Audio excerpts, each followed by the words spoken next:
I think passion has everything to do with emotion, and emotions give our life meaning for sure. So I'm not suggesting that we're not emotional, because I love my little granddaughter with all kinds of passion and emotion, unlike anything I've ever felt. But I also need the ability to put my emotions in neutral when that's appropriate. And there are all kinds of spaces in life where that's really appropriate. Emotions and this idea of strongest beliefs, you shouldn't be able to tell where one starts and one finishes. They should work together. There should be an amalgamation of who you are mindset-wise. And that's not the way it works in our culture. In Mayhem Mindset, we separate those things for purposes of defining. That's the whole point of this game.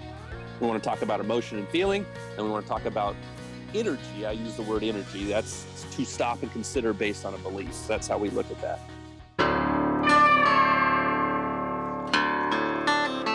This is the Tom Rowland Podcast.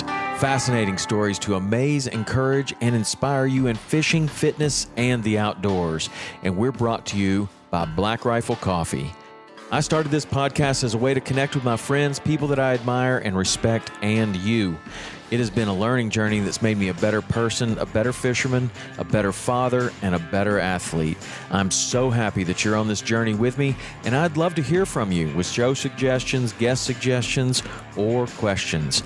The best way to get a hold of me is through text. You can text 305-930-7346 for the fastest response, but if you prefer to email, you can send that to podcast@saltwaterexperience.com. That's a dedicated email address just for the show.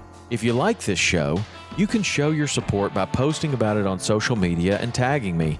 Text the link to a couple of friends that may also enjoy it, and subscribe and leave a 5-star review if you feel like I've earned it. The website is tomrowlandpodcast.com, and that is where everything lives. All past shows, you can go and listen to any show. You can look up all the different shows that we've done, both the How To Tuesdays, the full links, and the physical Fridays. They all live on tomrowlandpodcast.com. And the social media is Tom_Rowland, ROWLAND, on Instagram, or you can go to our big account, Saltwater_Experience. I hope to hear from you soon. So now, let's get on to today's show. I'm Jimmy Hensel, and we're going to talk Mayhem Mindset on the Tom Rowland Podcast. Jim, how are you, man?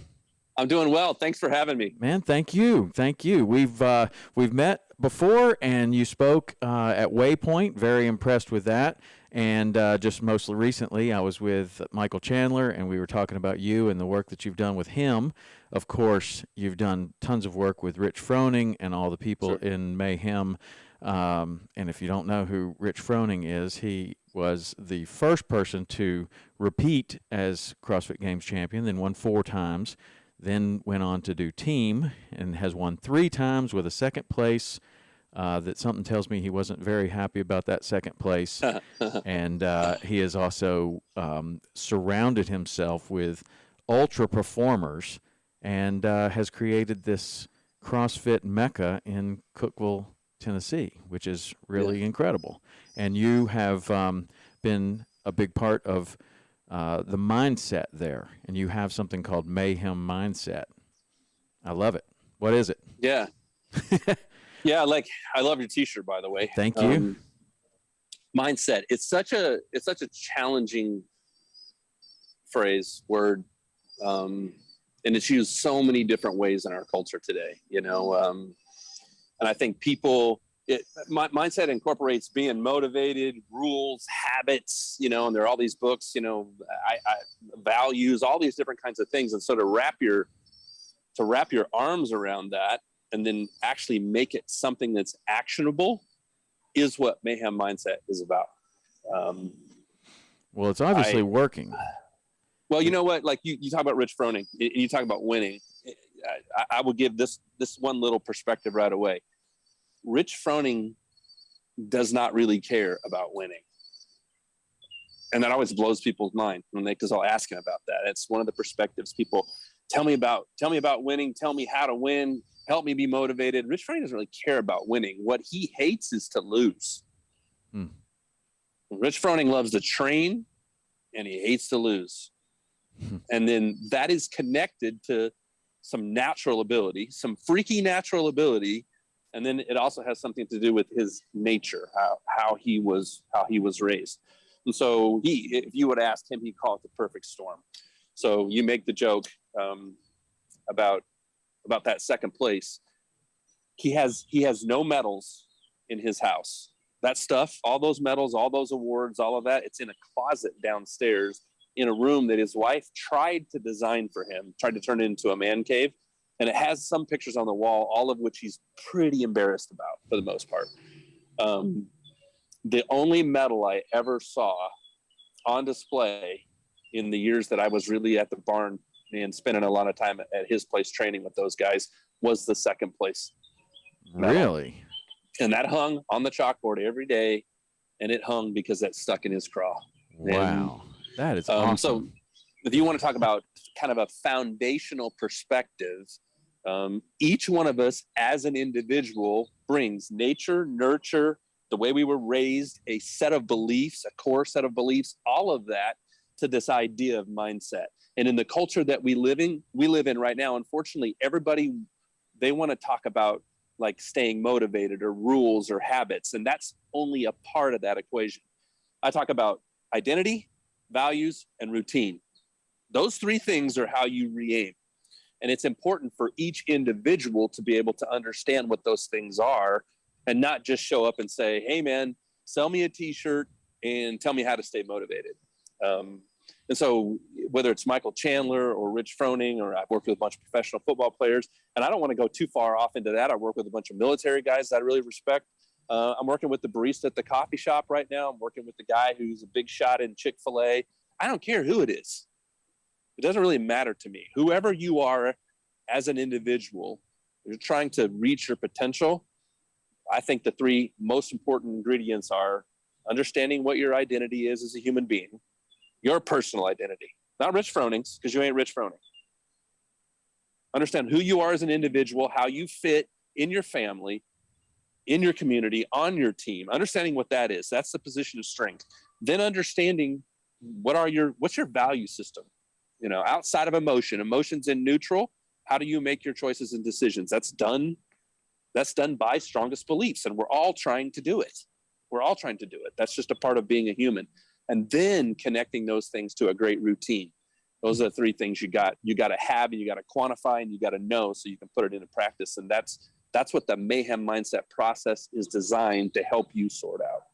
That's one of the things that I came away from your talk, of the clarity, going through the way that you do it, the clarity that you can help any individual to understand. Let's just take the first one, understand who they are as an individual, and why that is even important. Because a lot of people, I have a lot of people that ask me questions about, well, how did you find your passion? How do you know what you're passionate about?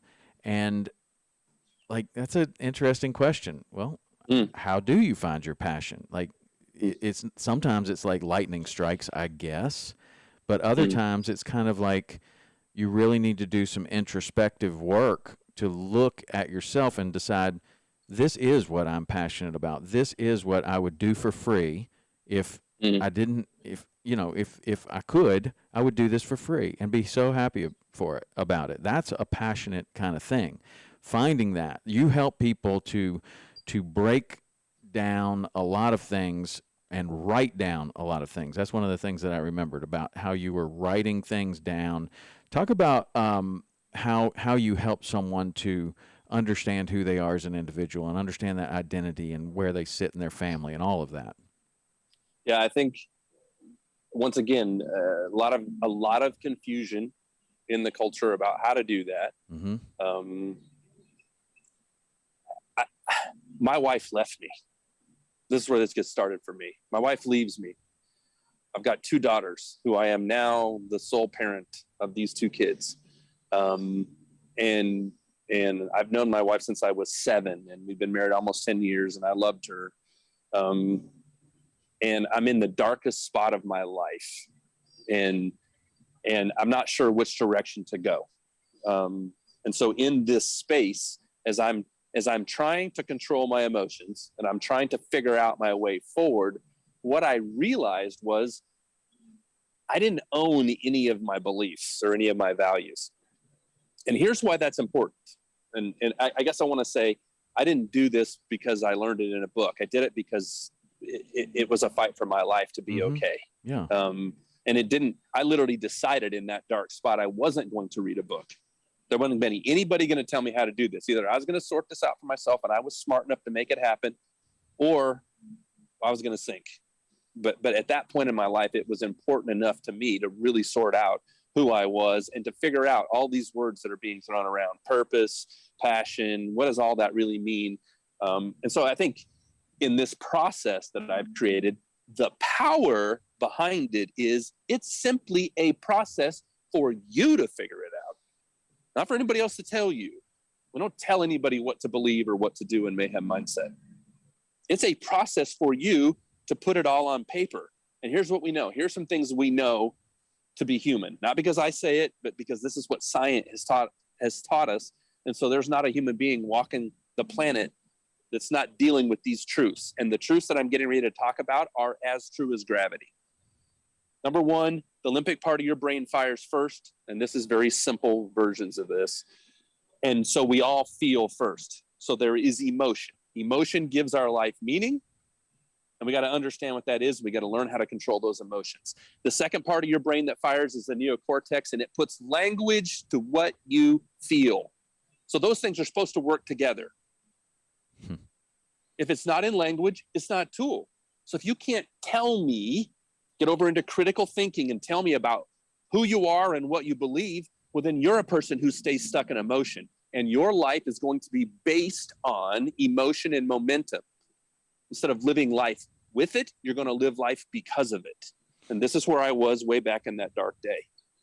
When I started to reach out for this idea of, well, what is the critical thinking way forward? I know my heart hurts like crazy, but how do I think about my way forward? And what I realized was I didn't own any of my value system. It was my dad's, or it was some preacher's. It wasn't mine. And so for me, for an individual to do this work, to put something on paper, to craft it, to design it, to test their values, to make sure that what they're believing and saying isn't BS, it's really real, and to come out on the other side of that with some actual mindset tools. I mean, practical tools. How do I keep my emotions under control? Dial them up when I need to dial them up so people know I love them and care about them. Put them in neutral when the next thing I'm supposed to do is just be really clear about my response. So that's what the power in it is write it down. And you asked me about write it down. Yeah, you got to write it down.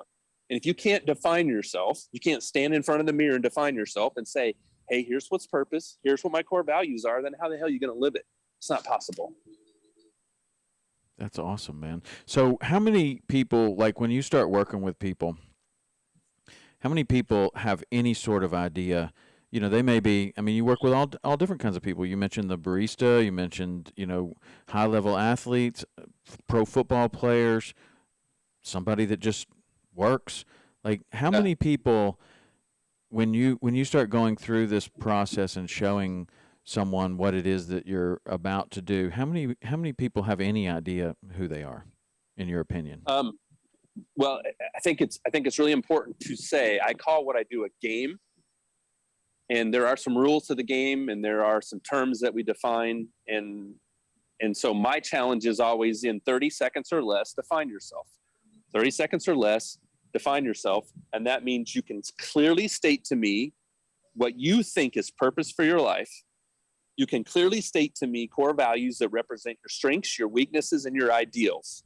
Not just 10 cool words you picked, but actual beliefs that are connected to your strengths and your weaknesses and the things you hope for the future. And then that's in some sort of mission statement to hold yourself accountable. The most powerful thing that you could say to yourself to hold yourself accountable: 3, 2, 1, go. I've been doing this 18 years now, and I never had one person be able to do it in those terms. Because we're just not thinking about it in that kind of detail. Mm-hmm.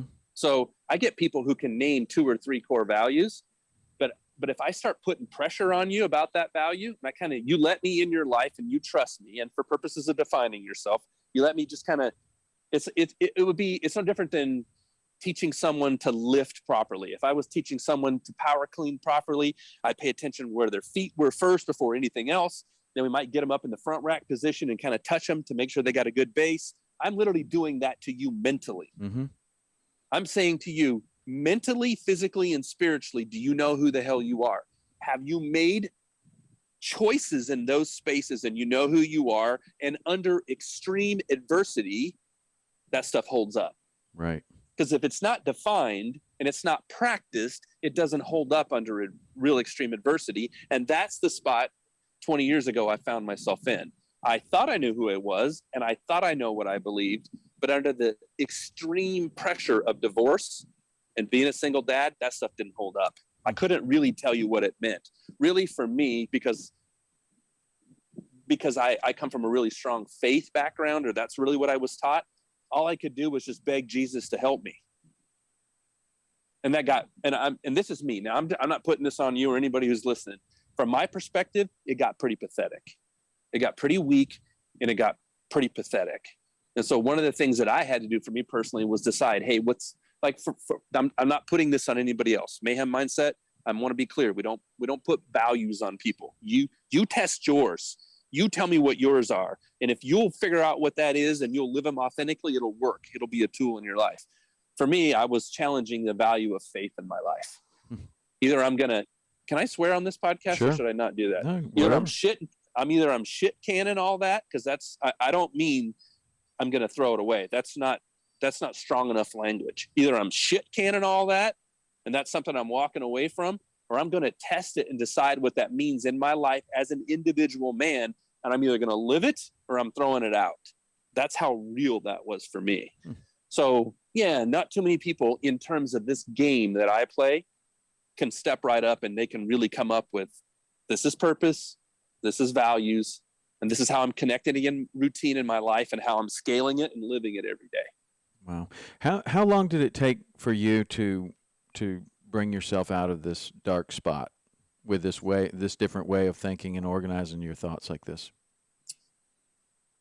Crazy. I put the girls to sleep one night and I was watching Gladiator. Great movie. Great movie. And I was just like, I literally was just trying to medicate with a movie. I just need to watch something to take my mind off this. And if you've ever seen Gladiator, there's a scene in there where Maximus is standing in front of Commodus, and Maximus has, been relegated to basically a slave from the general to the slave.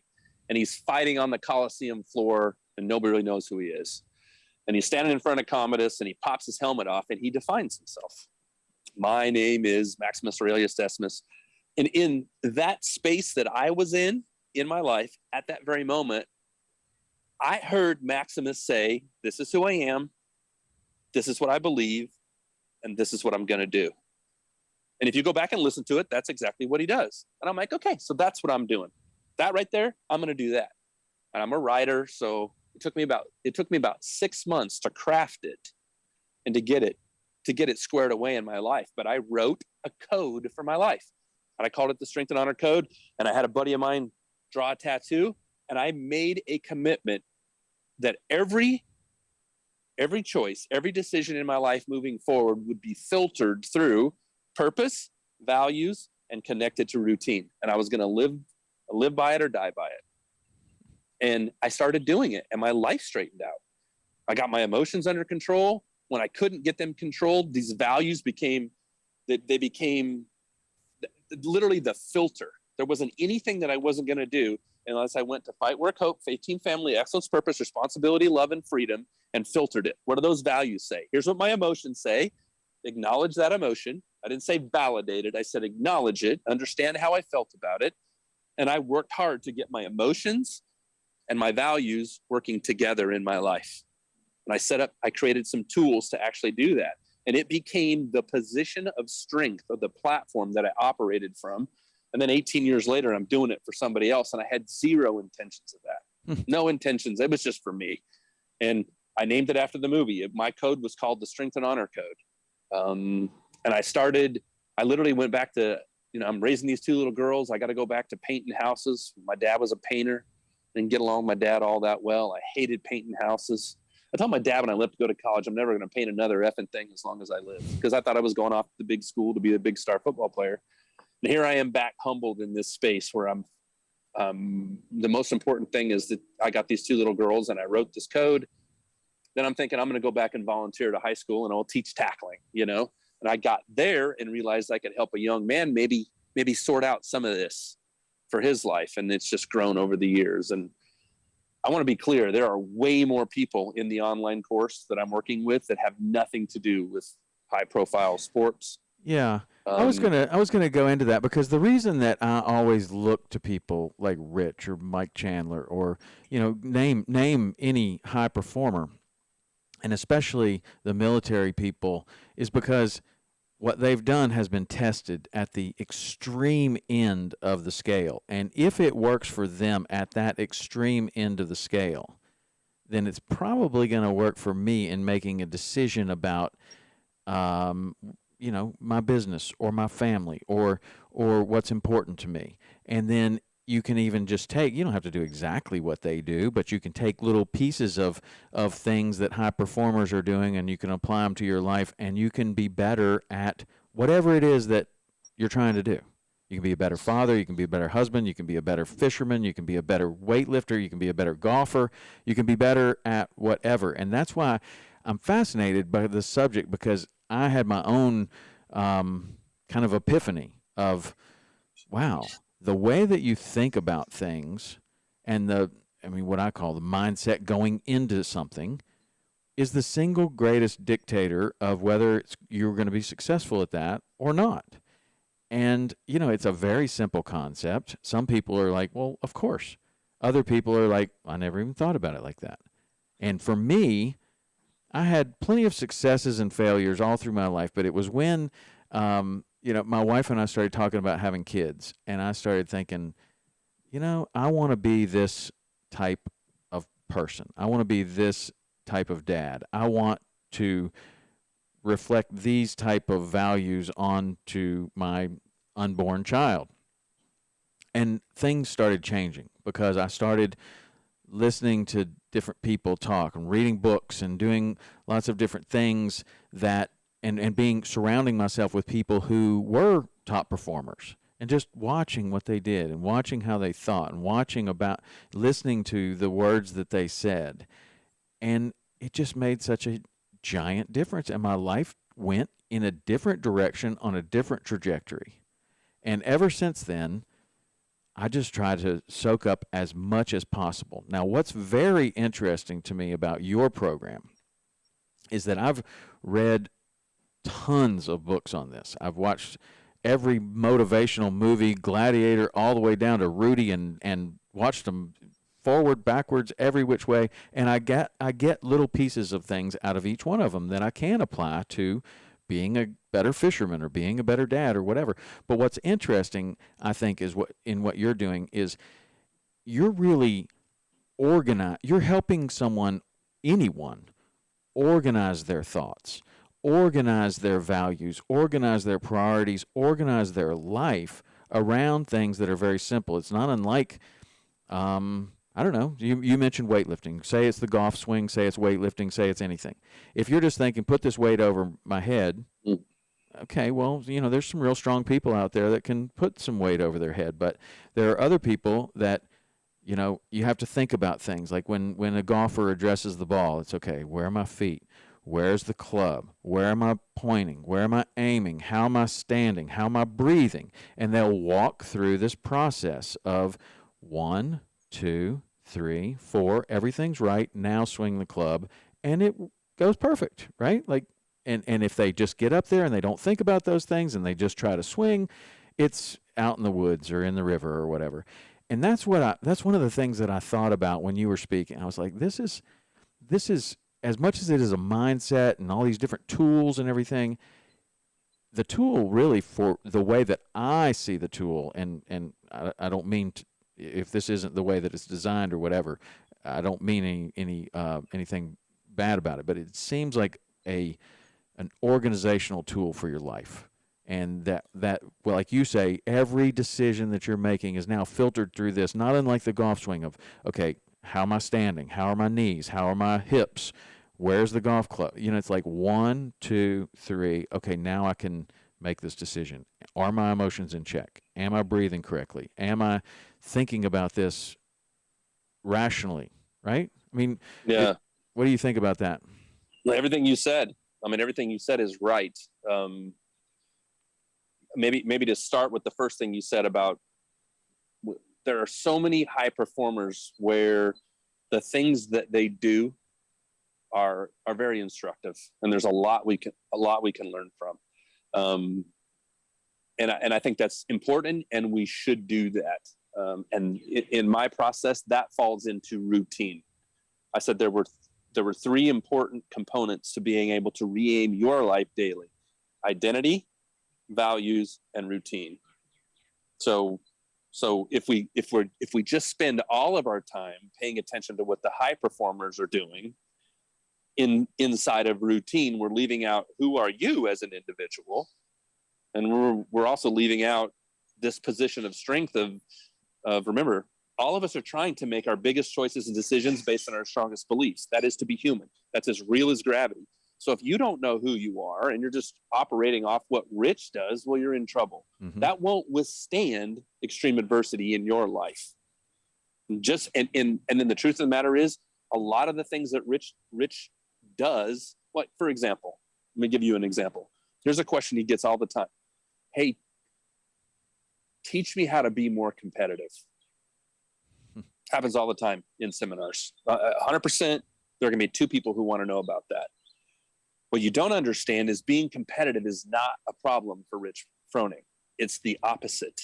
In his individual design, he is way too competitive all the time. It's made him a CrossFit Games champion, but it makes him an asshole when he's playing wiffle ball with his friends out front of the house and he runs over the 12-year-old girl at second base. Right? That's actually, I didn't think you were going to say that, but that's super funny. And yes, I can see that. Like your strengths can also be your weaknesses. So this idea of purpose, I want to run you back to that. This idea that people I don't believe that purpose. Listen to I'm going to try to break down some language, and you tell me if I lose you. But it's important to define terms. It's important, so we're talking about the same thing. Purpose is not in what you do. What you do, the job or the task, whatever that happens to be, should be filled with your purpose.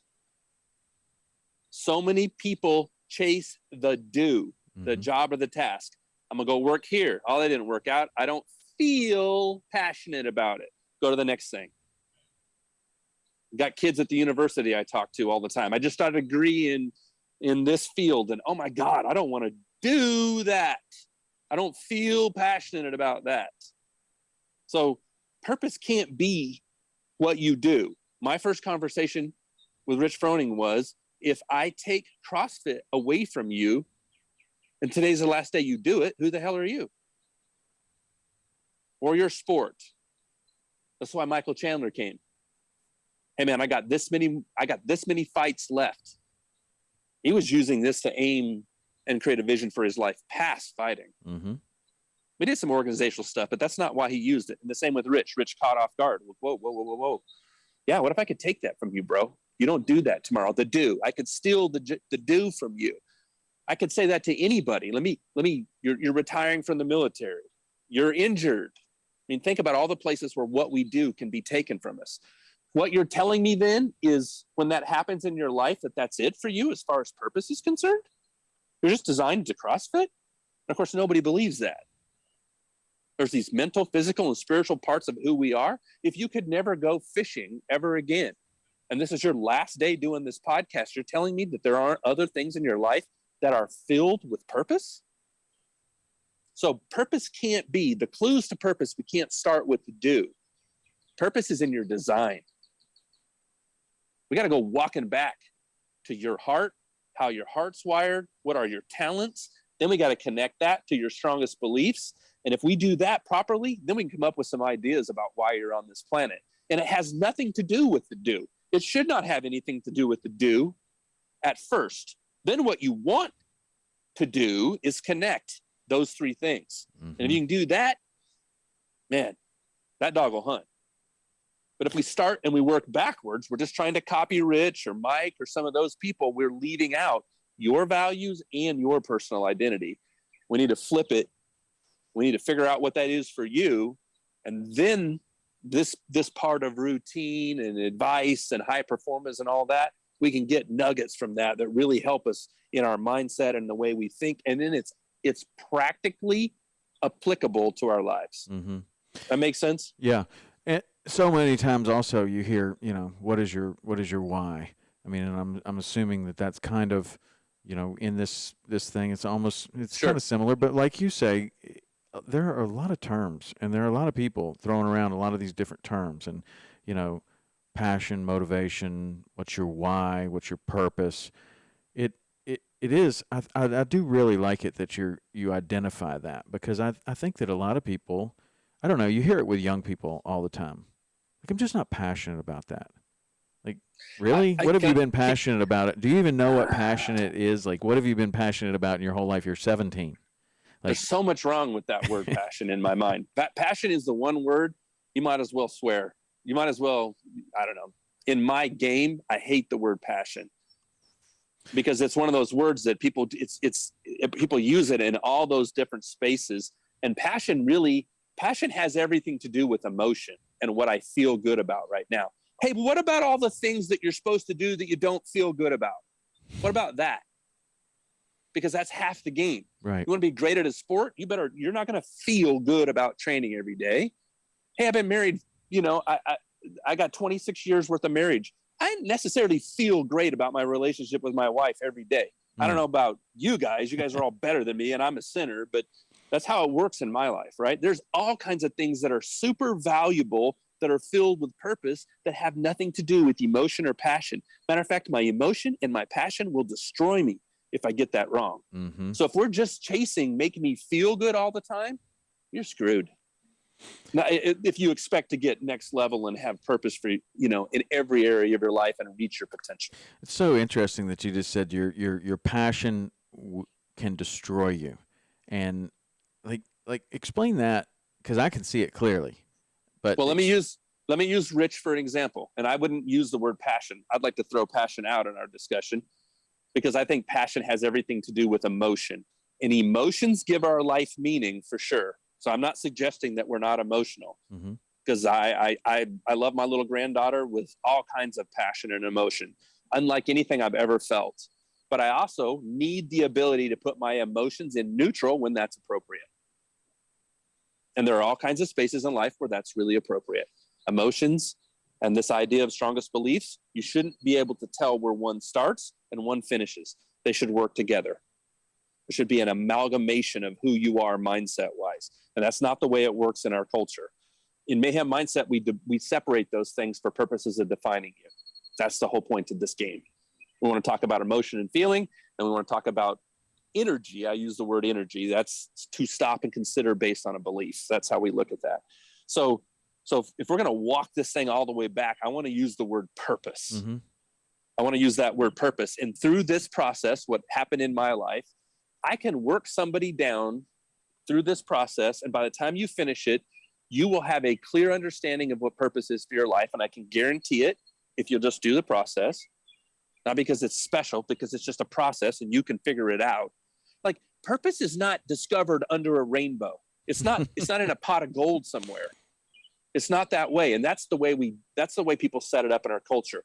If lightning strikes you, if you just get the right opportunity, you're going to somehow find purpose. And I think that's horseshit. I don't think that's the way it works, because I see so many people in really bad situations throughout the history of the world who live with such a strong sense of purpose and made sacrifices for people, and it didn't have anything to do with passion. Try Viktor Frankl in his book, living in a concentration camp filled with a strong sense of purpose. Now apply that to most Americans today. So I want to be really careful about that. Purpose. Rich Froning, in this process, we're going to walk purpose all the way back to 3 words. You're going to walk it all the way back to 3 words and know what those 3 words are for your life. and come out of this with a real strong and very clear idea of what purpose is, and you connect that to values and you write it in a code, and you have that every day. I don't know whether you're going to live it or not. That's the game. Once you've defined yourself, will you be the man or the woman you said you were going to be? But purpose, it's not elusive. It's not elusive at all. Passion is elusive, but purpose is not. Purpose. Rich Froning's 3 purpose words, and I don't want to go too deep here. They are compete, protect, and move.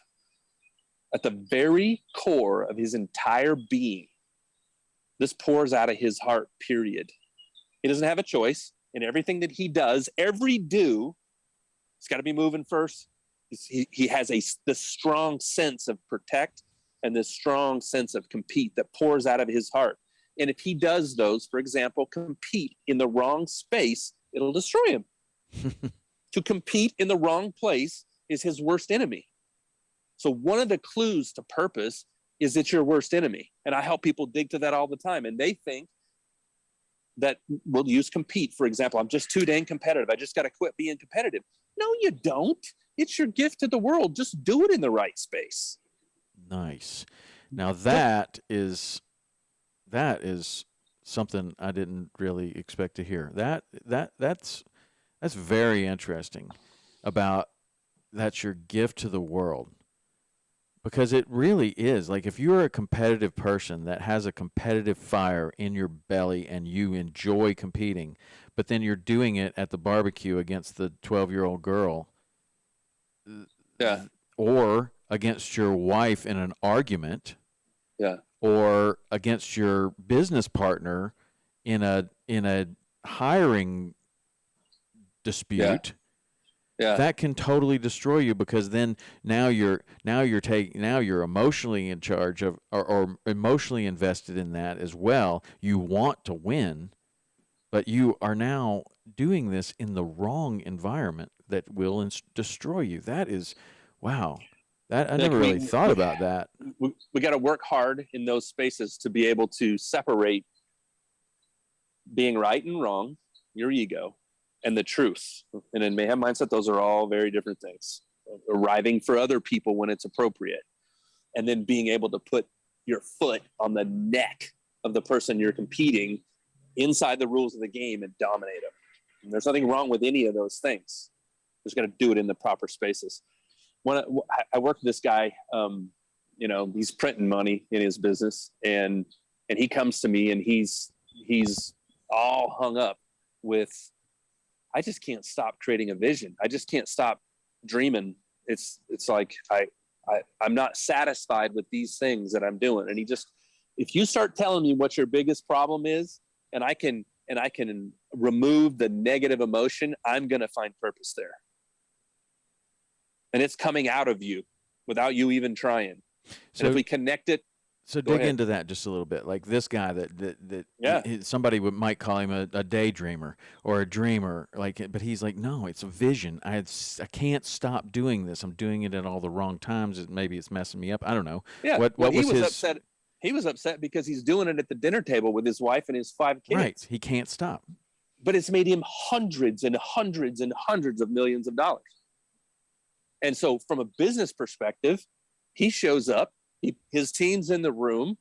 He's got the money guy to slow him down, the accountant.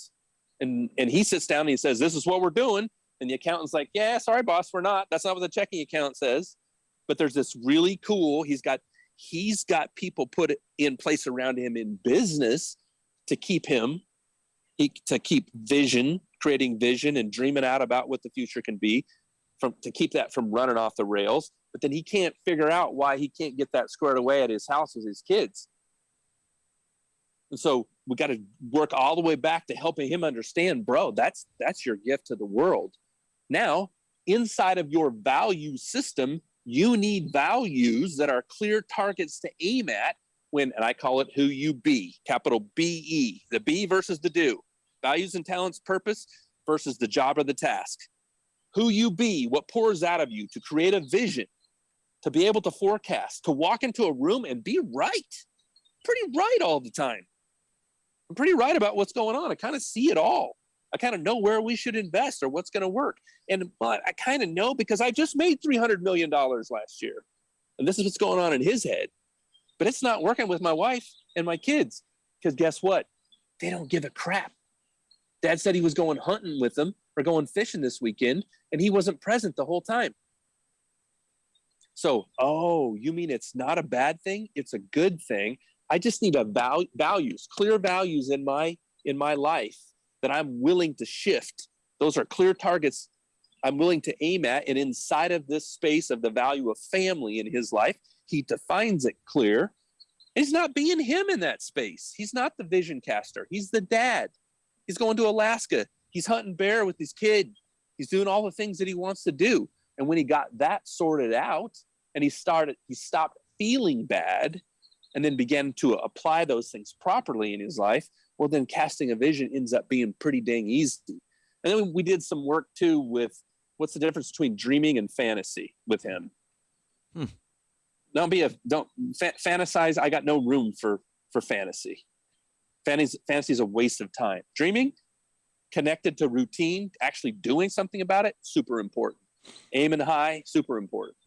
In a situation with a guy like that, do you ever do any sort of exercise about, what's your vision for your family?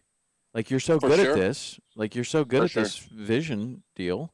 Let's do a vision for your family. And what does that look like? And when you put someone, a high performer like that, that's obviously very good at what they're doing, but they're just not doing it in that context, what happens? All of the time for people, this is how I come at this with soldiers or with athletes. I want you to picture a box. I'm drawing a box on a whiteboard. I'm going to put compete or adversity in that box.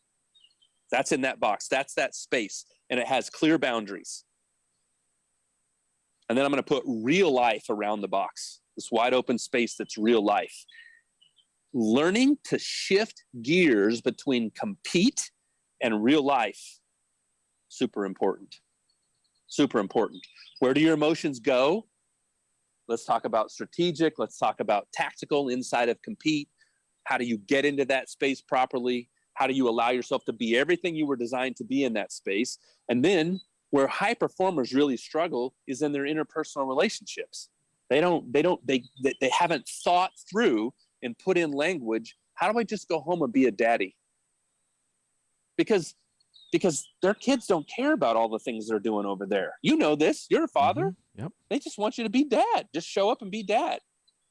That was destroying my life. Me personally, Jim Hensel. My intensity levels, who I be is to coach, to challenge, exhort, encourage. It just pours out of me. It doesn't matter what job I've ever had. It doesn't matter. From construction to a firefighter, it doesn't matter what I've done. I kind of show up and just naturally, I'm all of a sudden encouraging and coaching people. My wife doesn't care. She doesn't want that. I don't need any mindset coaching, yo. And for sure, my older kids now, they don't need any of that unless they ask me.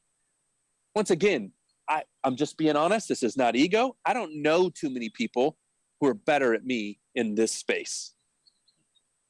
I'm a pro at this. I invented this, and I got 18 years worth of making this work in people's lives. So if you ask me to help somebody kind of sort out this idea of purpose and values, I kind of can do it sort of cold now. And I'm looking at my own kid like, yo.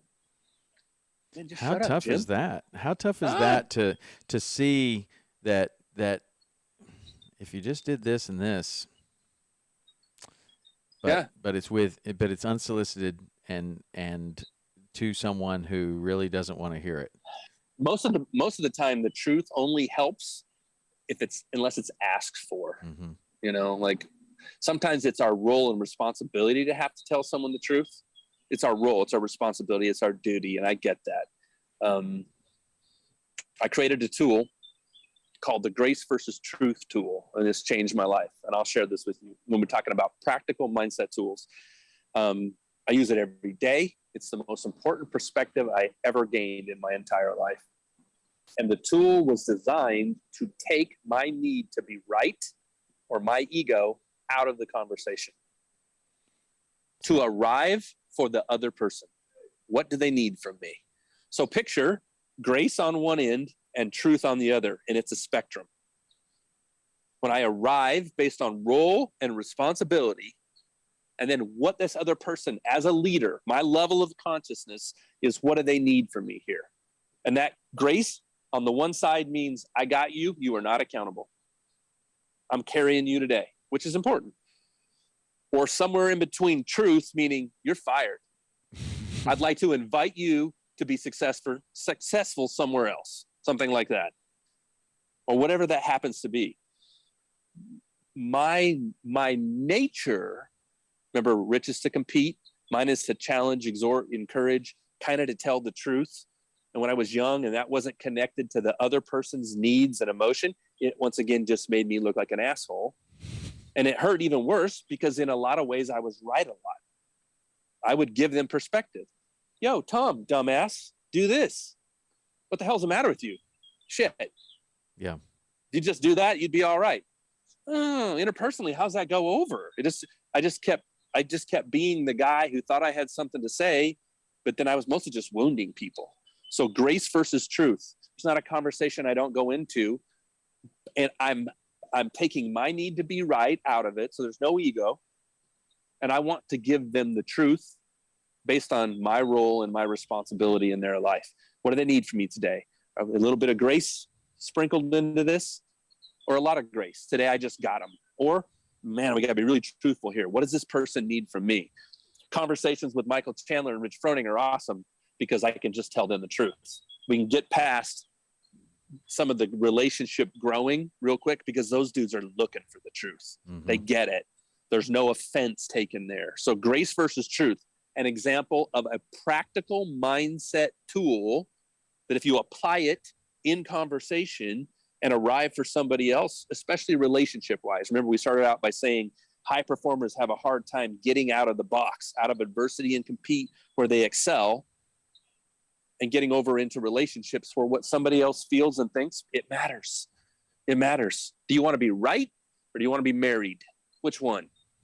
So having some sort of practical ability to understand what that is and some tools ends up being valuable for men and women like that. Man, that's awesome. So when someone is interested in this, your program, like, does it, I'm assuming that it takes some people a lot longer than others, and there are different ways that you could go through it, or explain how someone would go through your program. Do they do it personally or online, or what is it?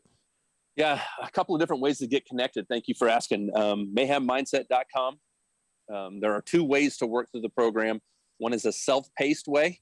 So you get access to a workbook, an actual physical workbook that I send you so you can write. Creative power. Write it down. You get this workbook, and then you have access to all the online content. So I have videos. We break it up into what's called challenges. And so you get a video for a week. You get an audio section and a reading section. And I'm going to present to you a mindset challenge for the week. You're going to do the work. You're going to do the writing. These are questions that I'm asking you to help you quantify and define yourself. By the time we're done, remember that challenge. 30 seconds or less, define yourself. Purpose, values, and routine. We write it all into a code. So we start strategically and we narrow it all the way down to something that when you're finished, 100% of the time, we have 100% success rate for somebody who goes through the process and finishes the work. Let me be clear, not everybody makes it through. Mm-hmm. Yeah, because it takes a lot of work. It takes about 12 weeks. And if your level of consciousness, if you're just looking for motivation, wrong program. If you're just looking to do what I do or say what I do and say, wrong program. If you're looking to try to be Rich Froning, wrong program. This is a process for somebody who has some time to think. It is the greatest hurdle that I have. And first, an awareness, holy crap, I need to know what my strongest beliefs are. It's really practical. I need to have that written down and organized. Holy smokes, I need to know who I am as an individual. If you don't define yourself, then somebody or something else will. I promise you that. If you don't know who you are as an individual, you won't know how to fit in your family, in your team, or in society. So you got to have that so you can connect properly. So we've got the self-paced way to do that. We have a live webinar version. So you get the workbook, you get all the audio and video stuff.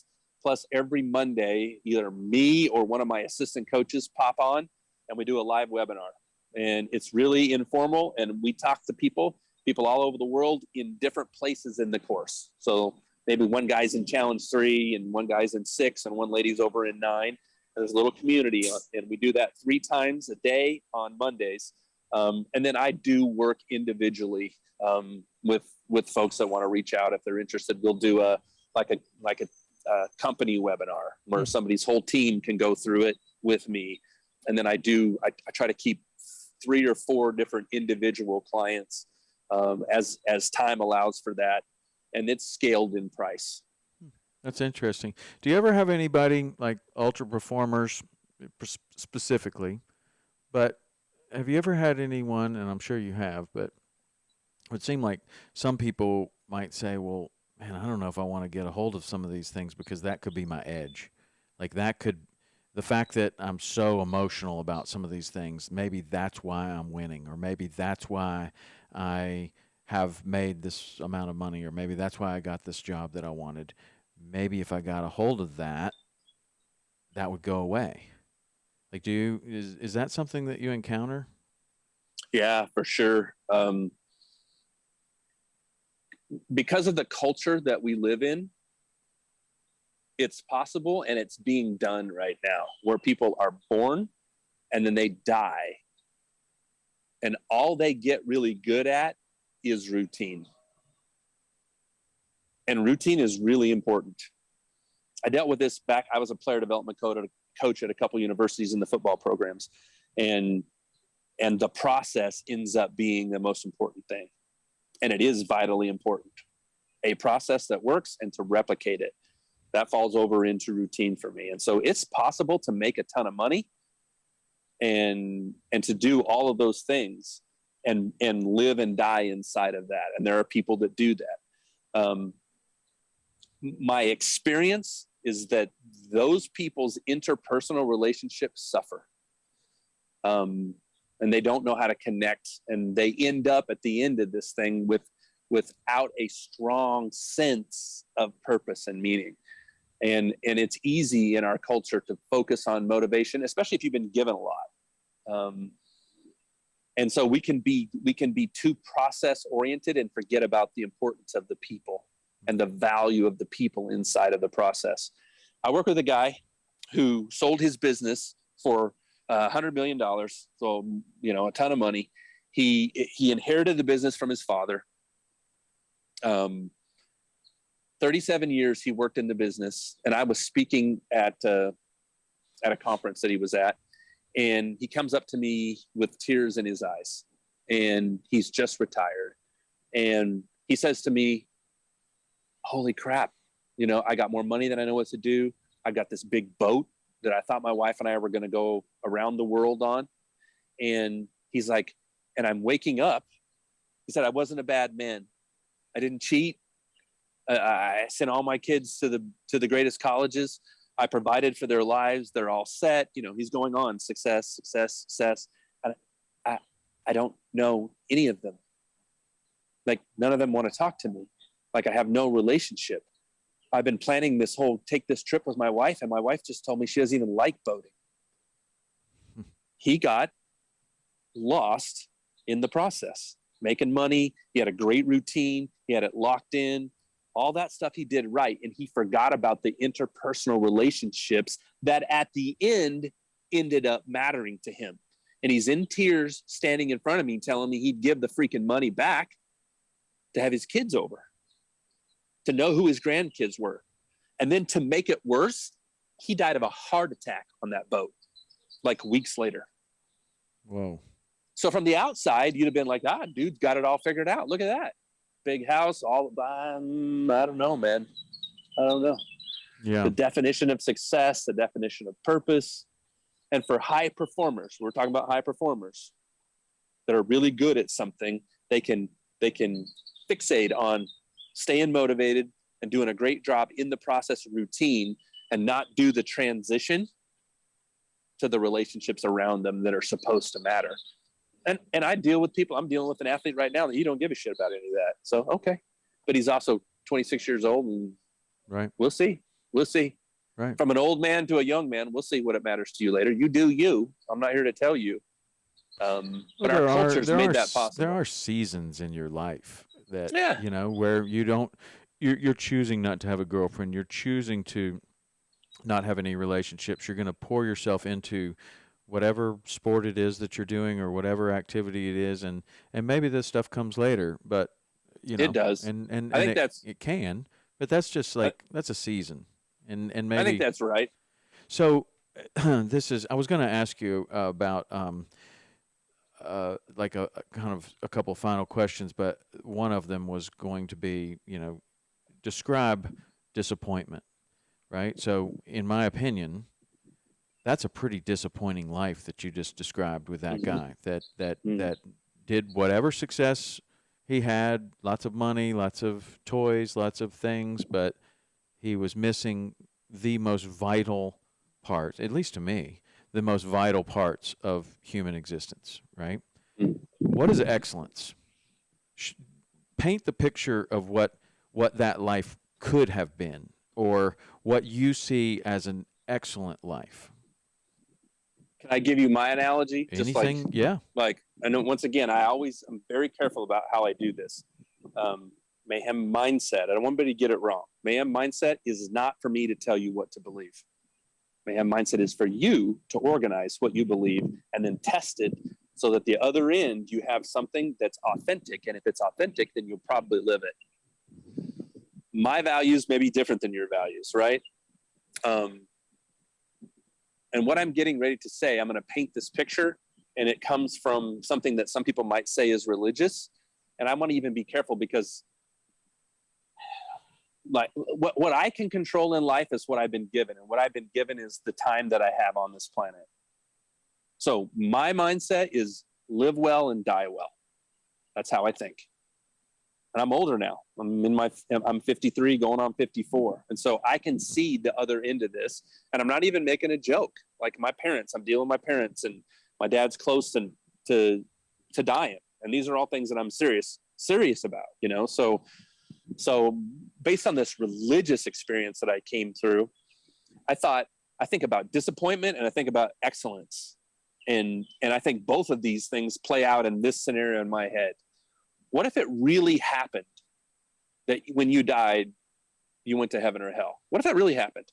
Let's just say for argument's sake it did. I'm not saying that it does. I'm just saying for argument's sake, let's say that it does. Play my game with me. And you get there. Let's say somehow I sneak in. I don't even know how it's possible, but somehow I sneak in.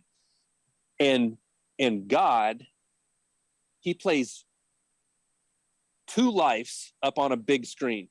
One of them is the life that I lived, and one of them is the life that he had intended for me. And somehow by some cool, amazing editing thing, they kind of overlay. And you get to stand there. Yeah, you're in heaven, bro. You're saved. Whatever. You made it. Good for you. But you get to stand there and watch your life play out. And you get to see what he intended for you and what you actually got of that. Now, on the other end of that, when that thing's done, for me, I will feel disappointment, maybe some grace, and maybe some excellence, maybe something like that in my mind. So, for me as a human being, you asked me about what I thought about it. I'm not overly concerned about what happens when I'm dead. If that's not, if he hasn't sorted that out, or she, depending on who you are, and what am I going to do? What I have I have control over this life and what goes on here. And so I'm living for these experiences and these moments. I'm working hard to be a good man, and to be a good man means, in my language, that I'm living those values every day. And when I make a mistake, authentically trying to live those values. And when I make mistakes, and I do all the time, I say I'm sorry quickly and I fix it, and I try not to make that mistake again. And I give forgiveness quickly. And then in the spaces that I know are purpose in my life, I'm pushing the envelope. I want to get it all. I want to live well, and I want to die well. And I'm trying to, in a thoughtful way, avoid disappointment. Eliminate, this is the way I say it to young guys, First, eliminate the stupid shit. Stop sabotaging yourself.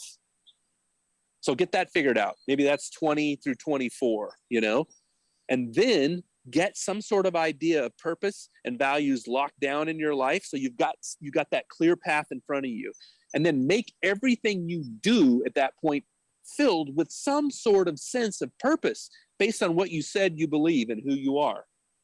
And then when you get to where I'm at in life, well, for the most part, I've eliminated the stupid shit. I'm pretty clear about what purpose is in my life. And now I'm trying to narrow, because the opportunities are huge. I could do a bazillion things that are purposeful now. Now I'm trying to narrow that to 3 or 4 things that I can be intentional at and be great at. Not just be good, but be world class. So that's kind of how I look at excellence and this idea of disappointment. Yeah, disappointment or regret. Regret is a strong word. I have a lot of regrets. Tons. I look back, I do all kinds of things different. You wouldn't even listen to me if you knew who. You wouldn't even have me on this podcast if you know, first 26 years of my life were the man that I was going to be the rest of my life. The difference between me and a lot of people is the regret lives in the past, and I look back to measure how far I've come. Regret doesn't live in my present, and it doesn't live in my future. I've dealt with it appropriately. Yeah. And so, I don't know, that always takes you down a different road, though. You know, like certainly we've all made horrible decisions, but if you had changed those decisions, you wouldn't end up right here helping so many people.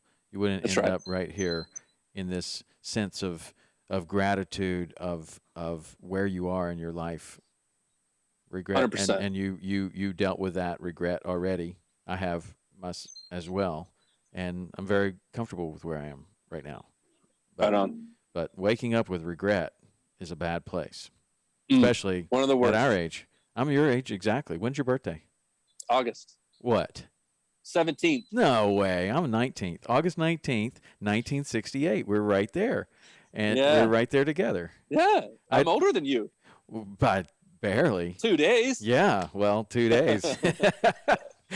Yeah, well, 53 is it's a funny time, because just like you say, like I could remember my childhood, but I can also see that there's not that much left. Like, I mean, you know, so there's a value on time. There's a value on like I like what you were saying about living intentionally now of where you can be the best, the world class, because at 53 there's opportunities every single day for me. Like, do you want to do this? Do you want to do this? Do you want to do this? It's like, I don't know.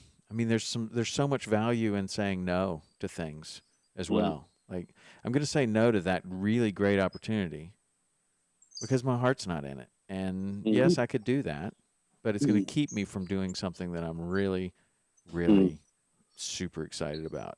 And maybe I don't even know what that is yet, right? Yeah. But I know it's not that. Yeah. And so I'm not going to do it. Yeah. Like, people say it all the time. Well, I don't know what to do, or I'm not sure what to do, or I'm not going to do that. Remember the DO, the job or the task. Okay. Before you choose, make sure you know who you are as an individual and you know what your values are. Don't chase the do. And that's what we were talking about.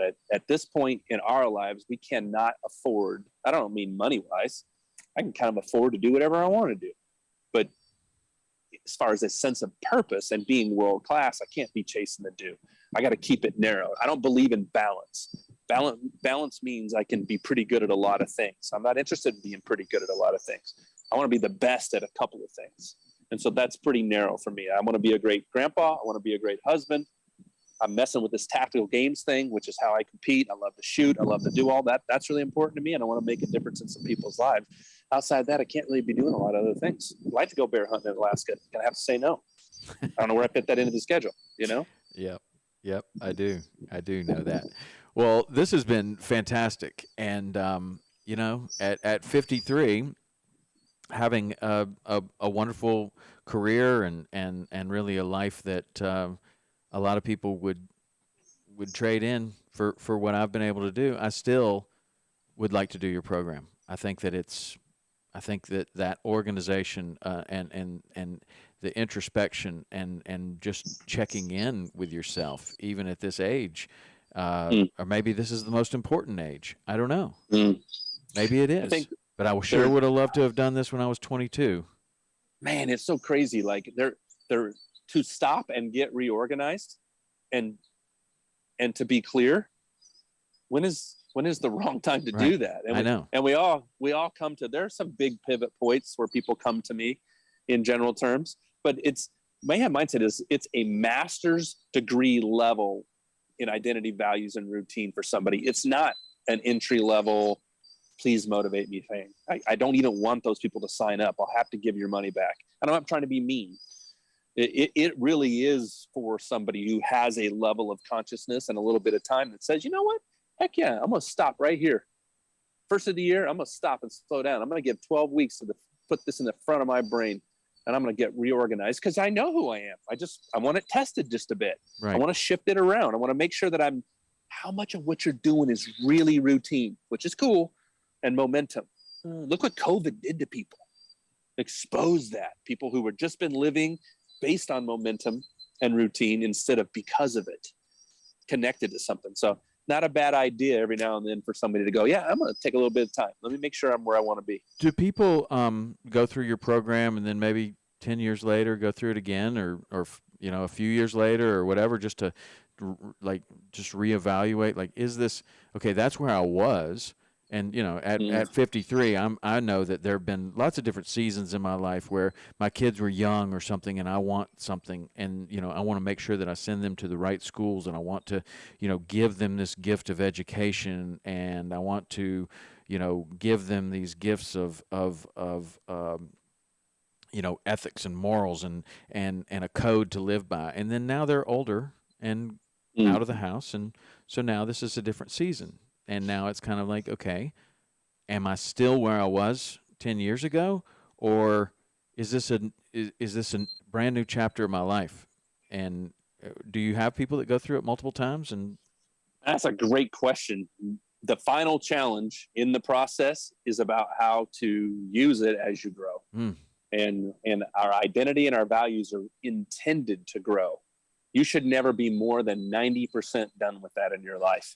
And so we talk a ton about how to re-aim. And yearly I do this. It is my practice at the beginning of every year, not to necessarily go through the whole process, but to go back to my core values, to update them. I see this problem in businesses all the time, where I go into a business or even an athletic program, and they've got the values written somewhere, but nobody knows what they are, and they don't live them. That's one of the problems. So one of the problems is, my value of family. It was one thing when I was divorced. It was another thing and grew when I got remarried. It was another thing when my kids left. It was another thing as a grandfather. Yes. That value is evolving. As a part of our process, we take values in and out of the system. These are these ideal values.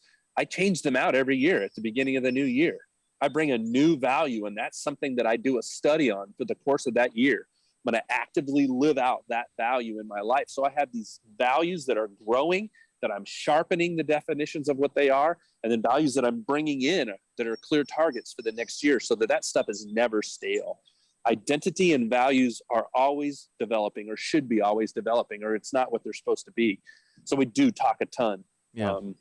We have a couple new courses that are coming out this year. We'll have the Spanish course is getting ready to launch. We'll have an athlete course that's specifically designed to take what you do, and I'm going to be calling this the course that we have now the basics course, and we're going to have an advanced course, and we can apply it to athletics and business. So I want to help people use it and evolve it a little bit, but we should be growing this stuff all the time. Yeah, it's like a fixed mindset versus a growth mindset. Like, if you believe in the fixed mindset, this is who you are, that's your identity, and it's always going to stay that way.